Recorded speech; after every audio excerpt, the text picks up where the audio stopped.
Le plus grand mensonge de la musculation en sport de combat, c'est penser que le plus est forcément mieux. Oui, le plus. Combien de combattants pensent et passent des heures à la salle?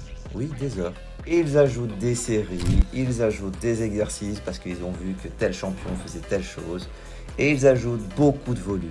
Et pourtant, ils stagnent pendant une saison, 2 saisons, pendant des mois. Pas parce qu'ils regardent la quantité, parce que la qualité du stimuli n'est pas là. Ton corps, il va pas se dire, ah, aujourd'hui j'ai fait 20 séries, je vais être explosif, je vais faire des résultats dans le coup de pied que je dois donner.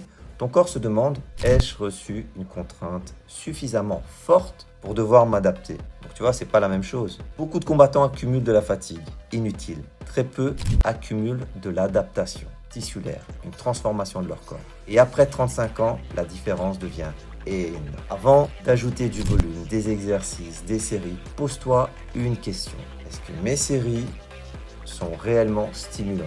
Est-ce que ça va dans le sens de ce que je vais devoir faire, de préparer mon corps? Parce que le muscle ne récompense pas le temps que tu vas passer à la salle, hein, sinon il n'y aurait que des millions de champions du monde à la salle. Il récompense la qualité du signal reçu. Le volume est un amplificateur de beaucoup de choses, pas un créateur de résultats. Si le signal est mauvais, parce que tu fais beaucoup de choses mais pas de bonne qualité, le volume ne fera qu'amplifier ton problème. Donc si ça te parle, c'est que tu es au bon endroit. C'est Chris Fox Physio. Allez, ciao!